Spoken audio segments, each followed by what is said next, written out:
Fala galerinha do xadrez, tudo beleza? Pessoal, a gente está em mais uma partida aqui do Mikhail Tal, antes dele se tornar o campeão mundial, aqui em 1956, inclusive no mesmo torneio da partida anterior aqui da nossa playlist, que é o torneio da União Soviética de 1956, tá bom? O Mikhail Tal está com menos de 20 anos de idade aqui, talvez 19 anos de idade, e ele vai jogar agora de brancas contra o George Lizitsyn, que é um jogador muito forte da União Soviética. Se eu não me engano, ele chegou quase a ser campeão da União Soviética, foi em terceiro num torneio onde Botvinnik ficou em primeiro. Enfim, é um dos caras aí, né, da União Soviética. É um dos caras mais importantes aí. E o Mikhail Tal tá de brancas aqui. Vale dizer que nesse ano o Mikhail Tal ficou em sexto, acho, nesse torneio nacional aí da União Soviética. Mas o xadrez dele viria, né, a ficar evoluindo aí com o tempo. E 4 anos mais tarde ele se tornaria então o melhor do mundo, né? O campeão mundial. Em 1960, tirando o título de Botvinnik. Vamos dar uma olhada nessa partida que ela traz uma ideia muito interessante, muito instrutiva, e a gente vai fazer até um paralelo aí com o Ivanchuk, o Vassily Ivanchuk, tá bom? Vamos lá. Aqui o Mikhail Tal começa aqui com E4, temos C5 pelo Lizitsyn, a defesa siciliana, cavalo em F3, D6, D4, C toma D4, cavalo toma D4, cavalo em F6, cavalo C3, e aqui vários lances são possíveis, né? A6 leva para uma Najdorf, o E6 leva para uma Scheveningen, mas aqui o Lizitsyn preferiu jogar com G6, né? A variante aí do dragão, né? Da defesa siciliana. A partida, então, dizem que essa formação aqui parece um dragão, né? Então por isso leva esse nome. Aqui o Mikhail Tal continua com F4. Aliás, ele gosta muito de jogar ali com F4 e dama F3 contra a siciliana, bispo E3. Ele gosta muito dessa formação bem agressiva, né? Aqui cavalo C6 foi jogado, cavalo toma C6, B toma C6 e aqui imediatamente atacando com E5, né? E aqui colocando aqui as pretas numa posição de decisão, né? Se D toma em E5, o Mikhail Tal vai poder tirar o roque das negras, né? Então aqui o Lizitsyn faz o melhor lance, cavalo D7. Depois de E toma em D6. E toma em D6. Bispo em E3. Bispo em E7 foi jogado. E aqui é curioso, né? Porque que esse bispo aqui, ele, apesar de querer vir aqui para G7, né? Nessa posição ele tem que ficar mantendo aqui um olho em D6, senão tá caindo, né? Então por isso que bispo E7 foi jogado. Dama em F3. D5. Então dama em F3 fazendo pressão aqui em C6, né? D5 defendendo, e agora essa estruturinha aqui de D5 e C6 bem forte. E agora a grande roque, o Mikhail Tal não está preocupado aqui com essa coluna semi-aberta do Lizitsyn e vai para o grande roque, que é a linha mais agressiva, né? O Mikhail Tal vai realmente aí pro tudo ou nada, né? Bispo F6, colocando então finalmente o bispo nessa excelente diagonal. Vale dizer que as pretas estão com uma posição muito boa aqui, né? A partida segue aqui com o bispo D4. E o Mikhail Tal, então, abrindo aqui essa coluna, né? Possivelmente tentando tirar o roque ou melhorar a sua posição. E também desafiando esse bispo de casas escuras, que é um monstro, né? Costuma ser uma peça muito perigosa nas sicilianas aí, de roques de lados opostos. Apesar do Lizitsyn não ter dado roque ainda, tudo leva a crer que ele dará o roque aqui do lado na ala do rei, né? Inclusive é o próximo lance jogado aqui pelo Lizitsyn. Ele faz roque. E a partida segue então com H4. Agora o Mikhail Tal tem que ir com tudo atacando aí na ala do rei antes que seja tarde, né? Porque o Lizitsyn também vai querer atacar aqui na ala da dama, que é onde está o rei do Mikhail Tal. Torre B8, então já colocando aí a torre nessa coluna semi-aberta. E agora o lance dama F2, trazendo mais uma defesa aqui para o bispo de D4. A partida segue agora com torre B4, colocando pressão realmente aqui na posição, ameaçando trazer aí também a dama, né, ou via A5 aqui, então complicando aí a posição para o Mikhail Tal. Ele tem que fazer alguma coisa. Ele continua com o bispo toma em F6, e depois de cavalo toma em F6, o Mikhail Tal continua aqui com A3. E aqui vários lances são possíveis para o Lizitsyn. Ele pode jogar simplesmente torre B7, ele pode jogar com torre B8, né, e continuar com possibilidades aí de ataques aqui na ala da dama, né, que é onde está o rei do Mikhail Tal. Mas ele faz o lance dama B6 na posição. É claro que não dá para você capturar aqui a torre agora, senão tá caindo a dama aqui em F2, né? E se você tomar a dama, a torre volta. Então essa que é a ideia aqui do Lizitsyn, Ele quer aliviar um pouco aí a pressão, talvez tenha ficado um pouco com medo dos ataques do Mikhail Tal aqui e tá tentando levar a partida para um final, possivelmente, né? E depois de dama toma B6 então, que é a melhor coisa que o Mikhail Tal tem a fazer, afinal de contas, a estratégia do Mikhail Tal é bem agressiva de atacar aqui na ala do rei, mas é muito perigoso jogar realmente com essa coluna aqui, coluna B aqui aberta, assim, semi-aberta desse jeito, tá? Então o Mikhail Tal faz a coisa certa aqui, tira as damas do tabuleiro, dama toma B6, torre toma B6, e agora continua a partida aqui com o cavalo em A4, com um tempo aqui sobre a torre, mas ele está de olho mesmo, é na casa C5, a torre não pode evitar via B5, porque o bispo está segurando essa casa.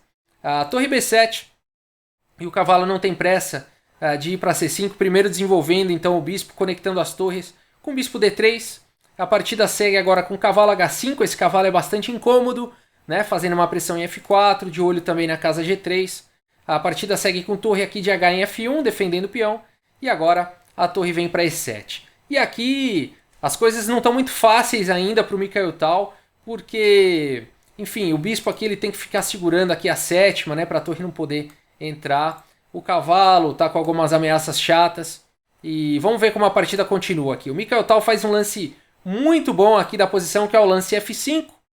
Aí depois de G também F5, não bispo também F5, para... imaginando que as pretas vão capturar aqui de volta. Na verdade esse bispo não pode abandonar de onde ele está, tá? Se ele jogasse, por exemplo, bispo também F5, o cavalo G3 seria matador, tá? Dando um duplo aqui, esse bispo estaria atacado 2 vezes, e essa seria uma posição vencedora para as negras, tá? Não haveria chances aqui para o Mikhail Tal. Então por que o Mikhail Tal jogou F5, né? Depois de G também F5? Porque aqui pelo menos ele criou uma estrutura de peões mais débil aqui para o Lizitsyn, tá? Esses peões aqui estão fracos, né? Então, pelo menos isso o Mikhail Tal conseguiu aí com esse avanço de peão. E agora ele continua então com torre de F1, brigando pela coluna aberta. Não tá fácil aqui a situação pro Tal. A torre de F8, torre Tal em E7, torre Tal em E7 e agora rei D2. E a princípio esse lance, rei D2, parece apenas dar suporte para trocar mais uma torre e quem sabe tentar lutar por um empate, já que ele está com um peão a menos aqui na posição Tal, né? Mas o Tal, na verdade, ele tem uma ideia diferente. Rei D2 a gente vai ver que tem uma ideia muito mais original por trás. Cavalo G3 foi jogado, trazendo mais uma defesa em F5, né, desafiando aqui o bispo e trazendo um certo desconforto aqui na casa de E2, né? O bispo não pode nunca se desviar dessa diagonal aí, porque senão a torre entra aqui em E2. Cavalo G3 é um lance que incomoda. E agora então o Mikhail Tal não faz o lance torre E1, né? E esse lance parecia fazer sentido. Aqui as pretas ficariam muito bem com o cavalo em E4 cheque e teriam provavelmente um final aí melhor, né? Então o Mikhail Tal não permite isso e ele vai para uma ideia muito original aqui com o lance rei C3. E olha só, gente, né? Nos finais, a gente já está praticamente no final, aqui não tem mais damas no tabuleiro, só 2 peças menores e uma torre para cada um. Os reis passam a ser importantes. E o Mikhail Tal vai tentar tirar proveito disso, né? Então ele vai melhorando a posição do seu rei, ele pode ser inclusive uma peça de ataque nessa posição, né? E eu faço o paralelo com o Vassily Ivanchuk, né? Porque o Ivanchuk, a gente viu no nosso canal a partida contra o EI, uma partida sensacional, onde o rei do Ivanchuk vai embora, né? Vai para E3, vai para D4. E tinha, só que na ocasião do Ivanchuk contra o EI tinha dama no tabuleiro, 2 torres, né? 4 peças menores. E mesmo assim o Ivanchuk não levou checkmate e venceu ainda a partida, né? Uma torre, acho, não 2 o EI tinha. Mas enfim, ele sacrificou a torre em E3, né? Desviou o rei do Ivanchuk para E4. E foi muito legal que o Ivanchuk com aquele rei ali no meio de tiroteio sobreviveu e ainda venceu a partida. A gente também teve o rei do Ivanchuk sobrevivendo a tiroteio da Judith Polgar. Depois entrou numa posição de final perdedora, mas sobreviveu ali a uns ataques de rei no meio do tabuleiro. E o Mikhail Tal aqui vai então, depois de rei D2, não para torre E1 e vai para rei C3, né? Para onde que é esse rei? Vamos ver como é que a partida continua. F4 foi jogado e agora rei D4. Olha aí o rei do Mikhail Tal, né? Talvez o Ivanchuk tenha se inspirado. Aliás, vale dizer que dos jogadores atuais, assim, né? Que jogam ainda hoje em dia, o Vassily Ivanchuk talvez tenha um estilo que dê para se dizer aí que é talvez o mais próximo do estilo que o Mikhail Tal tinha, né? com jogadas bem originais, jogadas bem artísticas, né?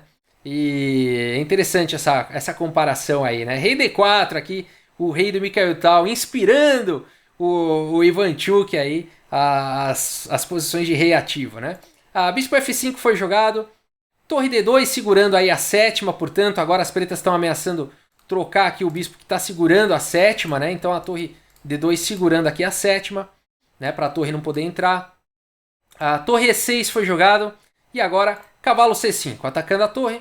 Torre H6 atacando aqui o peão. E agora mais um lance espetacular aqui do Mikhail Tal. Rei E5 dando um duplo aqui, né? Atacando aqui, esse bispo está atacado duas vezes. E também está atacando o peão aqui de F4. Olha a posição do rei do Mikhail Tal contra a posição do rei do Liszt. A partida segue com o bispo toma D3. E agora tomar com o quê? De cavalo, de peão ou de torre, né? É muito importante manter a torre segurando aqui a casa E2, segurando o peão de G2. Né? E esse cavalo também está numa excelente casa, avançada. Então é melhor tomar de peão. É o que o Mikhail Tal faz. C toma D3. E agora a torre toma H4. O Mikhail Tal está com 2 peões a menos. Será que a posição do rei do Mikhail Tal é compensação suficiente pelos 2 peões a menos nesse final? Vamos ver. Qual será o próximo lance do Mikhail Tal? Rei D6, gente. Olha só que legal. Atacando então o peão de C6. Olha que peça forte que tá o rei aqui do Mikhail Tal. Uma peça de ataque. Né? Realmente muito forte o rei do Tal. A torre H6 cheque foi jogado, defendendo então o peão de C6. E agora rei C7. O rei tá de olho aqui no peão de A7. Olha que peça incrível, né? Se o Mikhail Tal conseguir capturar esse peão de A, ele vai criar um peão passado perigosíssimo, né? Então as coisas estão se complicando aqui pro Liszt, apesar de 2 peões a mais. Cavalo em F5 foi jogado. E agora rei B7 partindo para cima do peão. Cavalo D4. E aqui não é uma posição muito fácil aqui pro Mikhail Tal, né? Ele não pode simplesmente capturar aqui o peão de A7. Porque aqui torre H2 seria provavelmente uma posição vencedora aqui para as negras, né? Que lance fazer aqui? É praticamente um zug-zwang, né? Se você jogar aqui um lance como rei B6, por exemplo, F3 está vindo, né? E aí o peão está cravado, né?